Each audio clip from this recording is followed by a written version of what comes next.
Lewis Hamilton equals Michael Schumacher's record at the Hungarian Grand Prix. What do I mean? Welcome to Peter on Pole. My name is Peter, back in pole position. Hungarian Grand Prix has now finished. And man, what a whole 3 weeks it's been since Austria, 2 weeks in a row, now Hungary. And it's been nothing but full of surprises and full of spoils, things to talk about. Let's get into it. I'm going to start with a different format this weekend. I'm going to be talking about where the drivers have finished and carry on all the way up to the top. Let me know if you prefer this way, or you prefer my usual way where I usually go lap by lap if anything's been interesting. Try to make it short, snappy, sweet. Let me know what you think. Let me know in the comments below. But thank you for watching this video anyway. Let's get right into it. 20th place, or DNF, whatever way you want to call it. Pierre Gasly, he's not had the best, has he? He's not had a good race weekend. He absolutely struggled in qualifying. Remember, he made it into Q3, but just by the skin of his teeth. His car was completely done and finished. And then he lost, it seemed like fire or some sort of oil was coming out of the back of his car. So I don't know what quite was going on with that car today, with the AlphaTauri. It's not been a good weekend for him, and he was put out of his misery pretty quick. His race was more or less done. Lap 17, he was out of here. Got to watch the rest of the race, I guess. Lucky for some.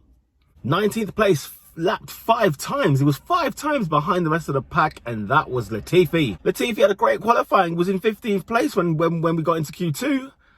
And then the race, he spun out a few times. I mean, I can't believe what I saw from this guy. He looked like he had a good qualifying session. I was actually looking forward to him in the race. Did not have the best of races, which is odd and bizarre. It only took lap 4 when he spun out and then got into a punch. He had a puncture on his car. It was ridiculous what happened there. Out in lap 5, not retired, but had to go into the pits to get that car sorted out in lap 5. What caused the puncture in the end was an unsafe release by Williams. I mean, letting him go out when Carlos Sainz was literally right on the pit lane, literally driving out, and they've let him come out as well. What a mess! Of course, it cost them points. 5-second grid place penalty. That's what you get. That's what you get.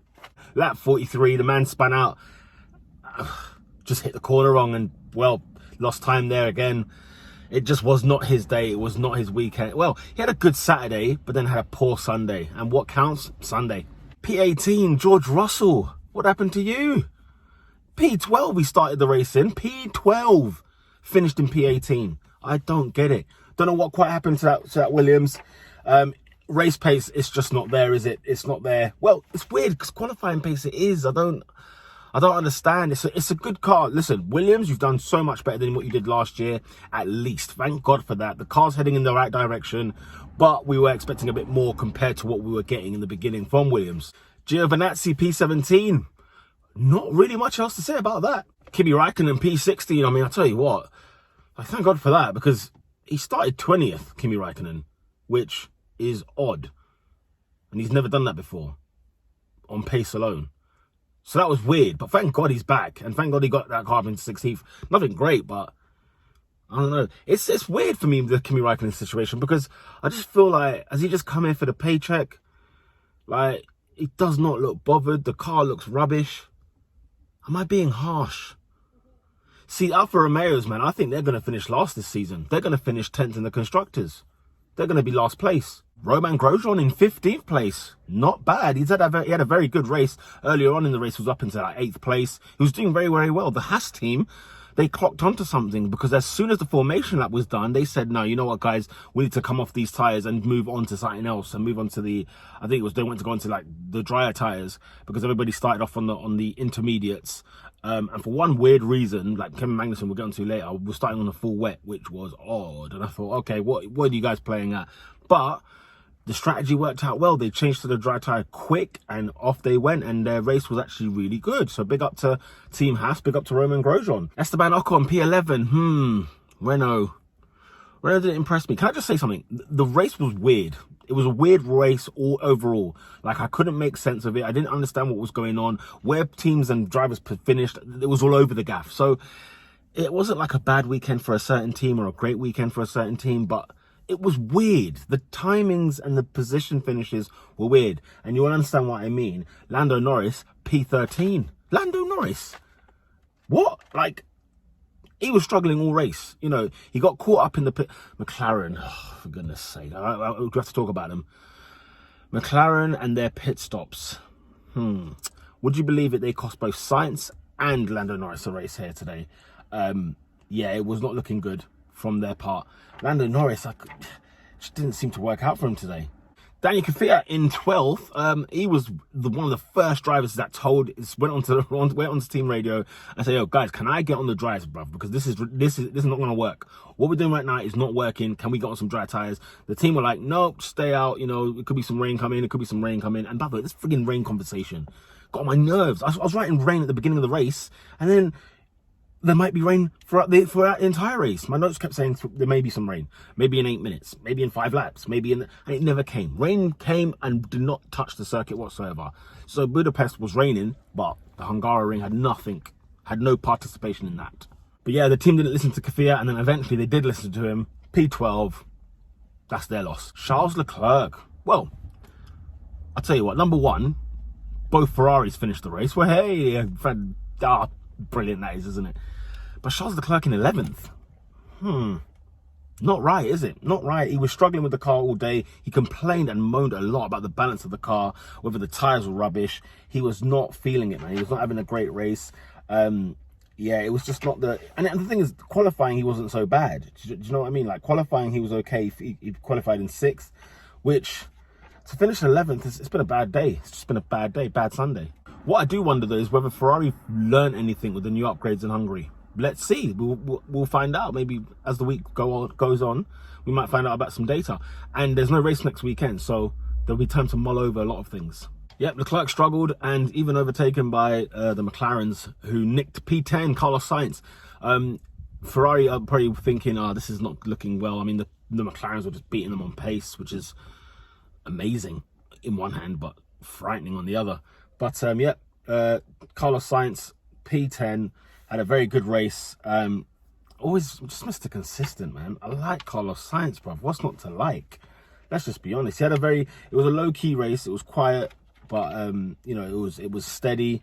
Got the car into the points. When you consider what Norris did this weekend, not the greatest. And Sainz, who started in P9, finishing in P10, not so bad. Strategies were a bit weird. With every team, the strategies were all over the place. You couldn't make it up. You couldn't make up what anyone was trying to do. What was the point? What were they trying to make out? But yeah, that was Carlos Sainz's race. Another good day for Haas. P9 was Kevin Magnussen. Yeah, man. He started on full wet tyres and everybody was on intermediates. And you thought, what mess have Haas done now? But I tell you what, Haas, well done. You're in the points. P9. Woo, good stuff from Magnussen. Again, very controlled. He was up to 5th at one stage in the race. I think even 3rd as well. But he did really well. He managed the car. No mistakes. Not a bad thing to say about Haas this weekend. And that, my friend, feels good. Haas in P9, Kevin Magnussen. Excellent. P8, Danny Ricciardo. Again, what to make of the Renaults? Ricciardo I just didn't see that pace from Ricciardo. And I'm not worried. I want to fast forward and see Ricciardo in the McLaren and see how good he can do, because, man, like, I'm looking forward to Ricciardo being at McLaren, but what's going on with that Renault car? Some days it's good. Yeah, in qualifying, though, also, Ricciardo finished in 11th in qualifying and Ocon in 14th. It was just a bit like, something's not right. Get the car sorted out. That Renault engine, maybe. I don't know. What's going on with Renault? I have no clue. Sergio Perez, another one, P7. Really? After what they were doing in qualifying, Sergio Perez finished in 4th position. Lance Stroll was in 3rd. I thought, yes, Racing Point, here we go. Let's do this. P7? And it was like real no explanation for it either. It was just the pace wasn't there. Whether it was the tyres or whatever, even commentary, nothing was said about Perez. Almost nothing. And that is a concern, as always, for me. Because, do you know what? Is the Racing Point just all talk? And I ask this because how many weekends have we said, Racing Point looks good, Racing Point looks good, in practice it looks good, qualifying, yeah, here and there. They had a great qualifying session this weekend, locked out the 2nd row of the grid. 3rd and 4th they locked out, and yet Perez finished in 7th. I know he had a good race last weekend, and he was piling through the entire race grid and got up into P6. But is there something not to be believed about Racing Point? Racing Point on whack. No, I'm joking. Sebastian Vettel, P6. Well done, Sebastian Vettel. I never would have seen Ferrari doing this. Ferrari, it was good to see them finish a race. I think let's make small steps, shall we? Don't mean to be deep or harsh, but let's make some small steps. Ferrari finished the race. Both cars finished the race. That's a good thing. Yeah, Vettel's experience was showing ever true and present there, because he just handled the car, no complaints, managed the situation. Was it going to rain? Was it not? Didn't matter to Vettel. He looked after the car and he kept it going. Alex Albon in 5th. You know what? Not a bad ending, but I'm worried. I am concerned about Alex Albon, and we already know why. He was not happy. He was furious with qualifying. Where did he qualify? I'm trying to remember. He had a stinker in qualifying, finishing 13th out in Q2. A Red Bull out in Q2. What are we doing here? Red Bull, man, I don't understand. Because they looked great all winter. They looked great into practice. As they were heading into Australia, if we would have had it, they were looking excellent. They were the ones who jumped Ferrari. Cool, let's do this. But I'm not going to lie to you guys, yeah? Second place is up for grabs. It's not a done deal with Red Bull being second. Mercedes gone clear. They're out of it. They're already in Silverstone right now as we speak, right? But second place, Ferrari, Red Bull, Racing Point, McLaren, they've all got something to say.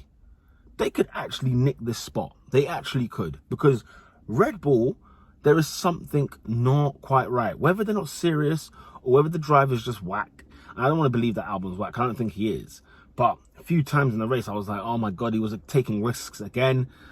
And I was thinking, dude, just calm down, because it's going to cost you. At the same time, however, it did look good on his part that he takes risks, and he was making a few passes as well. So it did look good on his part. But Albon, man, I don't know. Towards the end of the race, he passes Vettel. It took him a while to do that. But again, the pace wasn't there. He was moaning about the balance. He moaned all weekend. And I don't know. To me, it just smells of Paul di Resta. Like, when you moan too much, like, it could cost your seat in the long run. And when you're just a young kid, like, when you're almost a rookie, it's a bit like, you know, just pipe down, do your job, crack on with the race. That's all you need to do, Albon. But well done, P5. You got that car up there. P4, Mr. Lance Stroll. Fantastic race for Lance Stroll. Kept that car where it needed to be. Started in 3rd, finished in 4th. No one's going to complain about that. The car was quick for Stroll, and Stroll managed the car. And it's not often you say, do you know what, Stroll was a good driver today, or he's had a good race, or there's potential in him. I think, you know, he could have possibly been on the podium today quite easily as well. But, you know, he kept the car steady, held off Bottas for a long time, who we'll come on to. But yeah, he had a good race. You can't say anything bad about Stroll's race today.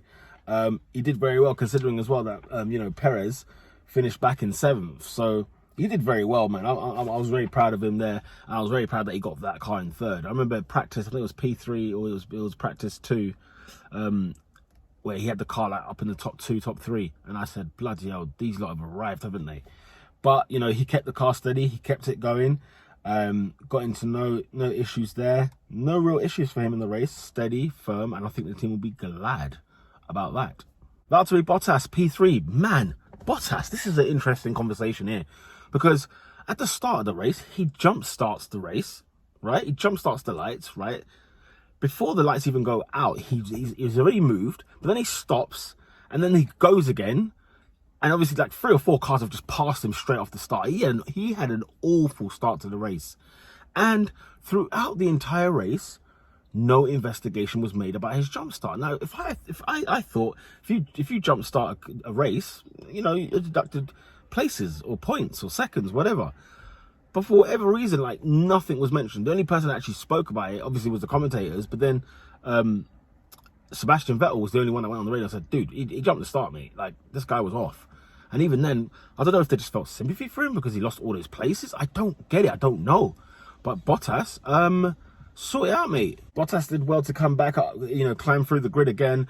He was really closing in. Like I said, he's in P3, got on the podium. He was literally closing in on Max Verstappen, but he just held it enough away from him there.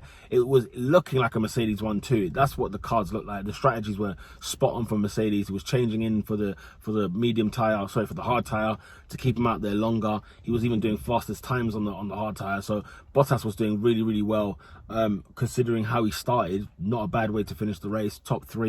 He would have felt he could have got second, and I'm sure he'd have been kicking himself for jump starting the race, because he probably had a good eye on winning this race, considering the car is just in superb mint condition. That Mercedes, my goodness, what a car. P2, Max Verstappen, wow. He was the driver of the race apparently on Sky Sports, or Formula 1, I don't know who decides it, but I wouldn't go that far as driver of the race, but he had a very, very, very good race considering the circumstances. Now check this. Before we even get to the national anthem of the race, Verstappen, they get the cars out of the pit lane just to do the track lap once, then they get the car into position, which reminds me, Kimi Raikonnen, how can I forget about Kimi Raikonnen? How did you get a penalty for not being in the right position? Like, you were last on the grid and you didn't even park properly. Unbelievable. These are bloody well-paid drivers, world-class drivers, and you're told to park there and you've parked in the wrong spot. Yet you're last place. What were you getting confused for? Where was I? Max Verstappen. Bloody hell. So we've gone in, it's the final turn before they get the cars on the grid to line up. And in the wet conditions, he spins the car, goes straight off and hits the barrier, damaging his front wing and what looked like his suspension. And, if you damage the suspension, that's it. Like, you can't get back in this race. And we're talking about 15, 20 minutes before the race is about to start. You got the national anthem, you've got, that's basically it. Little presentation, get back in the car, then you start your formation lap, and then you start. The guy, Red Bull's mechanics, man, they came to the rescue, because Max should have not even started this race because of the Western Super he had. He had an absolute mare. How can you spin in a lap that doesn't even... It's not even a fast lap. It's just an out lap just to get the car on the... Oh, I can't talk about it anymore. But he was a lucky boy, that guy. He was a lucky boy.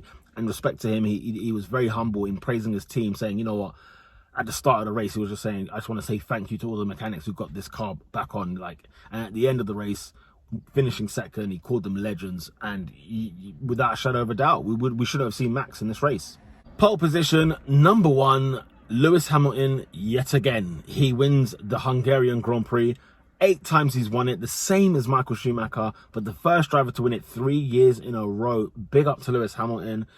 Mate, this guy was lapping cars. He was lapping Sebastian Vettel when he was in 5th place. Like, he was lapping cars up to 5th position. Like, what even is that? Why did they get it so spot on? Why is it that Mercedes were the only ones not struggling with anything on that car, with any of the strategies, with the tyres, nothing like that? Of course, Lewis was panicking a little bit, as he always does. He always likes to scare people and say, I think something's not right. How's the left front doing? Blah, blah, blah, blah, blah. But he held the car. They did very well. I remember him saying at the start of the race, it was like before the race started, and he was sort of like, is something all right with the engine? Is something wrong with the engine? Because he felt like the car was going into anti-stall, which, boy, that did not sound good. And I was thinking, uh-oh, here we go. Like, what's going to happen? But the car is Mr. Reliable. That's what it is. The car is superb. There is nothing bad to say about this man. He is very, very, very good. And yeah, 90th pole of his career. I mean, that is phenomenal. Big up to Lewis Hamilton. Fantastic drive. It was all too easy for him. And yeah, with that said, ladies and gentlemen, there's your race winner. Deservedly so. And with that, lights out.